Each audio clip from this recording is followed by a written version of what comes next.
ஐந்து கரத்தனை யானை முகத்தினை இந்தின் இளம்பரை போலும் எயிற்றனை நந்தி மகந்தனை ஞான கொழுந்தினை புந்தியில் வைத்தடி போற்றுகின்றேனே.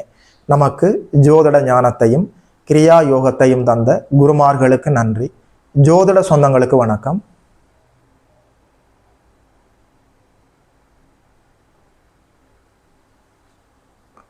இன்றைக்கு இந்த பதிவில் 2026ஆம் ஆண்டு பிப்ரவரி மாதம் சிம்மராசிக்காரர்களுக்கு என்னென்ன நற்பலன்கள் எல்லாம் நடக்க இருக்கிறதுன்னு சொல்லி பார்க்கலாம். ஐயா, அஷ்டமச்சனின்னு சொல்லி ஒவ்வொரு ஜோதிடர்களும் எங்களை குழப்புகிறார்கள், பயப்படுத்துகிறார்கள். நீங்கள் என்ன சொல்ல போகிறீர்கள்?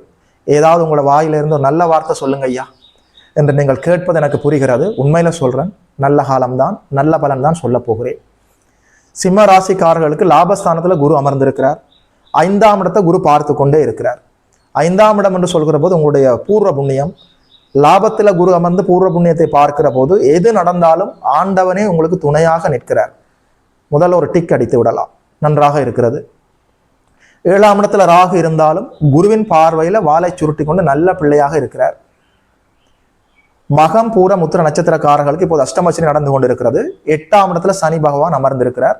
அவர் குருவின் வீட்டில தான் இருக்கிறார். 8ஆம் இடத்துல சனி பகவான் அமர்ந்திருக்கிறார். 6ஆம் இடத்துல புதன், சுக்கிரன், சூரியன், செவ்வாய் எல்லோருமே அமர்ந்திருக்கிறார்கள். மாதம் ஆரம்பமாகிறது. மாதத்தினுடைய தொடக்கத்தில் 4ஆம் தேதி அளவில் புதன் பகவானும் 6ஆம் தேதி அளவில் சுக்கிர பகவானும் 13ஆம் தேதி அளவில் உங்களுடைய ராசிநாதன் அதாவது ஆத்மகாரகர் சூரிய பகவானும் 23ஆம் தேதி அளவில் உங்களுடைய 4-9 கூடிய ராஜ யோகாதிபதி செவ்வாய் பகவானும் 7ஆம் இடத்தில் அமர்ந்து குருவின் பார்வையை வாங்க இருக்கிறார்கள். 7ஆம் இடத்தில் அமர்ந்து நேரடியாக ராசியை பார்க்க போகிறார்கள். இந்த அடிப்படையில் 2026ஆம் ஆண்டு பிப்ரவரி மாதம் சிம்ம ராசிக்காரர்களுக்கு என்னென்ன பலன்கள் எல்லாம் நடக்க இருக்குதுன்னு சொல்லி பார்க்கலாம். உண்மையில சொல்றேன், 7ஆம் இடம் வலுவாக இருக்கிறது. 7ஆம் இடத்துல பிருகமங்கல யோகம், புத ஆதித்ய யோகம், லக்ஷ்மி நாராயண யோகம், சிவராஜ் யோக அமைப்புகள்ல 7ஆம் இடம் வலிமையாக இருக்கிறது. ராசிநாதன் 7ஆம் இடத்தில் அமர்ந்து நேரடியாக ராசியை பார்க்க போகிறார். ராசியில சனி இருக்கக்கூடாது, செவ்வாய் இருக்கக்கூடாது, ராகு இருக்கக்கூடாது. ராசியில கேது இருக்கலாம். கேது தனிமை விரும்பி கடவுளை நோக்கியே சிந்தித்துக் கொண்டிருக்கக்கூடியவர்கள், தெய்வீகமானவர். கேது போக காரகன் அல்ல, யோக காரகன். கேது இறைவனை சிந்தித்துக் கொண்டே இருக்கக்கூடியவர், தியானத்திலே இருக்கக்கூடியவர். என்னை கொஞ்சம் சும்மா இருக்க விடுங்கப்பா, என்னை கொஞ்சம் நிம்மதியா இருக்கணும், எல்லாம் கொஞ்சம் போறீங்களா அந்த பக்கம், நான் ஆண்டவனோட கொஞ்ச நேரம் அமைதியா இருக்க போறேன்னு சொல்லக்கூடியவர் கேது. கேது ராசியில இருக்கலாம். அஷ்டமச்சனி நடந்து கொண்டிருக்கிறதுனால அகலக்கால் வைக்கக்கூடாது, கோபத்துல எந்த முடிவும் எடுக்கக்கூடாது, அவசரப்பட்டு எந்த செயலையும் செய்து விடக்கூடாது. நிதானம், தெளிவு, சமயோகித புத்தியோடு நீங்கள் வாழ்ந்து விட்டால் 2026ஆம் ஆண்டு பிப்ரவரி மாதத்தில் உங்களுக்கு ஒரு தீங்கும் இல்லை. உண்மையிலே சொல்றேன்.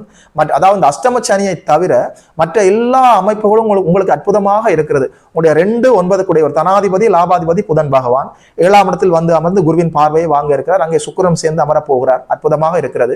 உங்களுடைய ஜீவனாதிபதி சுக்கிர பகவான், உங்களுடைய ராஜ யோகாதிபதி 4-9 கூடியவர் ராஜ யோகாதிபதி செவ்வாய் பகவான் எல்லோருமே 7ஆம் இடத்தில் அமர்ந்து குருவின் பார்வையை வாங்கி குரு சுக்கிர தொடர்புகளோடு 7ஆம் இடம் புனிதமாக இருக்கிறது. 7ஆம் இடத்துல இருக்கிற இந்த 4-5 கிரகங்களும் நல்லபடியாக சுபத்துவமாக வலுவடைந்து நேரடியாக சமசப்தமமாக ராசியை பார்க்க போகிறார்கள். உண்மையில சொல்றேன், தொட்டது துலங்கும், நினைத்தது நடக்கும். இறை அருள், அதிர்ஷ்டம், திறமைகள் எல்லாமே செயல்பட போகிறது. ராசியிலே இருக்கக்கூடிய கேது மனதில் ஒரு விதமான விரக்தியை, தனிமை உணர்வை தந்து கொண்டே இருப்பார். எல்லாம் நல்லபடியாக இருக்கும், எனக்கு மட்டும் இப்படி நடக்குதே, என்னுடைய குழந்தைகளுக்கும் இப்படி நடக்குதே, என் வாழ்க்கையில மட்டும் இப்படி நடக்குது என்று எதையாவது புலம்ப வைத்துக் கொண்டே இருப்பார் இந்த கேது. சரியாக புரிந்து கொள்ளுங்கள். இந்த ராசியில இருக்கக்கூடிய கேதுவும் அஷ்டமத்திலே இருக்கக்கூடிய சனியும் தான் இப்ப உங்களுக்கு டிஸ்டர்பன்ஸ். மற்ற எதுவுமே உங்களுக்கு சிக்கல் இல்லை. பக்தி பூர்வமாக, சமநிலையாக, தெளிவாக ஒரு ஆன்மீக அமைப்புகளோடு நீங்கள் தொடர்பில் இருக்கிற போது நிச்சயமாக சொல்கிறேன், 2026ஆம் ஆண்டு பிப்ரவரி மாதத்துல என்னால எந்த தீய பலனையும் சிம்மராசிக்காரர்களும் சொல்ல முடியவில்லை. 6ஆம் இடம் வலிமை இழக்கிற போது கடன், நோய், எதிர்ப்புகள் அப்படியே விலகும். இருந்தாலும் உங்கள் கட்டுக்குள் இருக்கும். 6ஆம் இடம் வலிமையாக இருந்து விட்டால் கடன், நோய், எதிரி, ருணம், ரோகம், சத்துரு செயல்பட ஆரம்பித்து விடுமே. 6ஆம் இடம் பலவீனமாகி 6ஆம் இடத்திலே இருக்கிற உங்களுடைய அத்தனை யோக கிரகங்களும் 7ஆம் இடத்திலே குருவின் தொடர்புக்குள்ள 7ஆம் இடம் வலிமை அடைந்து ராசியை புனிதப்படுத்துகிறார். உண்மையை சொல்றேன், தொட்டது உலங்கும், நினைத்தது நடக்கும், பருத்தி புடவையாய் காய்க்கும். அஷ்டமச்சனி காலத்துல இப்படி ஒரு பலன் பாருங்கள். உண்மையில சொல்றேன், இப்போது உங்களுக்கு நல்ல ஒரு யோக தசாபத்தி நடந்து கொண்டிருந்தால் அவரவர் வயது வாழ்க்கைக்கு ஏற்ப எல்லா நன்மைகளும் நடக்கும். மாணவர்கள் கல்வியில முன்னேற்றமாக போகலாம். குடும்ப பெண்களுக்கு மனதில் நிம்மதி இருக்கும். வயதான பெரியவர்களுக்கு உடல் ஆரோக்கியம் ஏற்படும். குடும்ப தலைவர்களுக்கு வேலை, தொழில், வியாபார அமைப்புகளின் தடை தாமதங்கள் எல்லாமே அப்படியே விலகிவிடும்.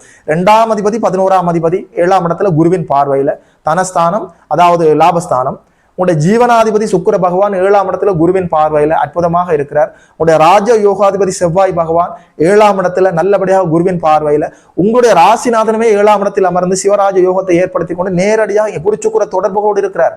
ஒரே நேரத்தில் சூரிய பகவானுக்கு புதனுடைய தொடர்பு, சுக்கிரனுடைய இணைவு, குருவனுடைய பார்வை. என்ன வேண்டும் இதற்கு மேல? உண்மையில சொல்றேன், 2026ஆம் ஆண்டு பிப்ரவரி மாதத்துல அஷ்டம சனியை தவிர வேற எந்த அமைப்புகளும் உங்களுக்கு தீங்காக இல்லை.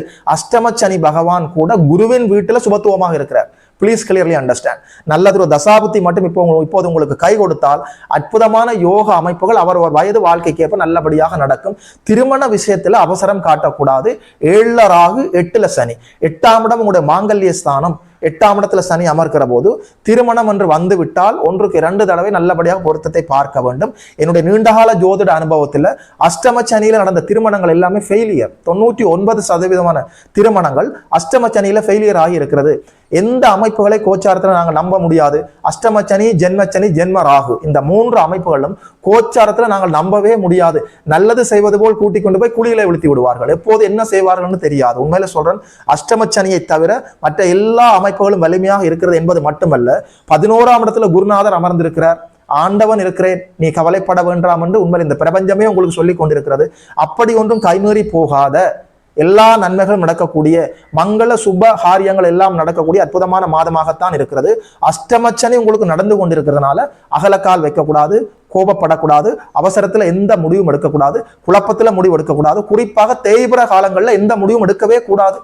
என்ன முடிவெடுப்பதாக இருந்தாலும் வளர்பறை காலங்கள்ல அதிகாலையில எழுந்து குளித்து விட்டு உடலும் உள்ளமும் சுத்தமாக இருக்கிற போது ஆகாயத்தை வணங்கிவிட்டு, இஷ்ட தெய்வத்தை வணங்கிவிட்டு, குல தெய்வத்தை வணங்கிவிட்டு நீங்கள் முடிவெடுத்தால் அந்த முடிவெல்லாம் நல்ல முடிவாக இருக்கும். அப்படி ஒன்றும் கைமீறி போகாமல் லாபஸ்தானமும் பாக்கியஸ்தானமும், அதாவது உங்களுடைய பாக்கியாதிபதி சுக்கிர பகவான், லாபாதிபதி புதன் பகவான்,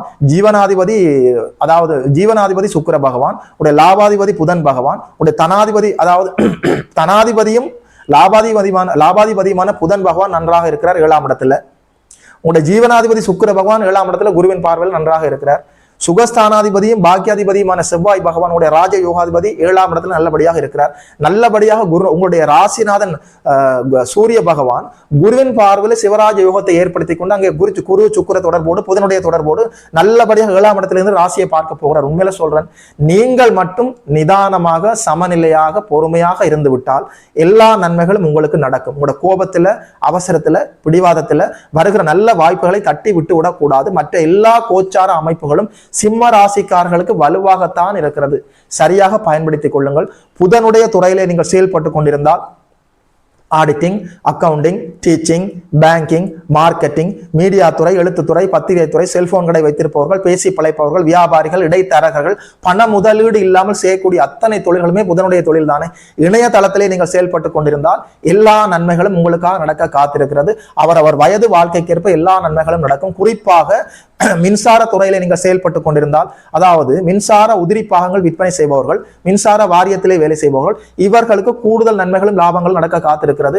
பட்டாசு தொழிற்சாலை, தீப்பெட்டி தொழிற்சாலை, மெழுகுவத்தி தொழிற்சாலை வைத்திருப்பவர்களுக்கு அபரிவிதமான லாபங்களும் நன்மைகளும் நடக்கும். பவர் அடிப்படையில் நீங்கள் செயல்பட்டு கொண்டிருந்தால் கூடுதல் லாபங்களை பிப்ரவரி மாதத்தில் பார்க்க முடியும். பட்டம், பதவி, ஆளுமை, அதிகாரம், அங்கீகாரத்திற்கு இதுவரைக்கும் ஏதாவது தீங்கு ஏற்பட்டிருந்தால், உங்கள் பெயர் புகழுக்கு ஏதாவது களங்கம் ஏற்பட்டிருந்தால் இந்த பிப்ரவரி மாதத்தில் எல்லாமே சரி செய்து தரப்படும். நீங்கள் மட்டும் பொறுமையாக நிதானமாக செயல்பட வேண்டும். அஷ்டமச்சனி நடந்து கொண்டிருக்கிறது. எதப்படி இருந்தாலும் உடல் ஆரோக்கியத்தை பார்த்துக் கொள்ளுங்கள். அகலக்கால் வைக்க வேண்டாம். அவசரத்துல, கோபத்துல எந்த முடிவும் எடுக்க வேண்டாம். நிதானமாக இருக்க வேண்டிய மாதமாக இருக்கிறது. வாழ்த்துக்கள். 2026ஆம் ஆண்டு பிப்ரவரி மாதத்துல சிம்ம ராசிக்காரர்களுக்கு இந்த பலன்களை எல்லாம் சொன்னதுல ஒரு ஜோதிடனாக எனக்குமே மட்டற்ற மகிழ்ச்சி. யோகி மதன் அஸ்ட்ரோ சென்டர் யூடியூப் சேனலை சப்ஸ்கிரைப் செய்திருக்கின்ற அனைத்து தோழர்களுக்கும் தோழிகளுக்கும் என் மனப்பூர்வமான நன்றிகள். பார்த்தவர்கள் உங்களுடைய நண்பர்களோடும் உறவினர்களோடும் பகிர்ந்து கொள்ளுங்கள். இதுபோல இன்னொரு அற்புதமான வீடியோவில் சந்திக்கிறோம். நமஸ்காரம்.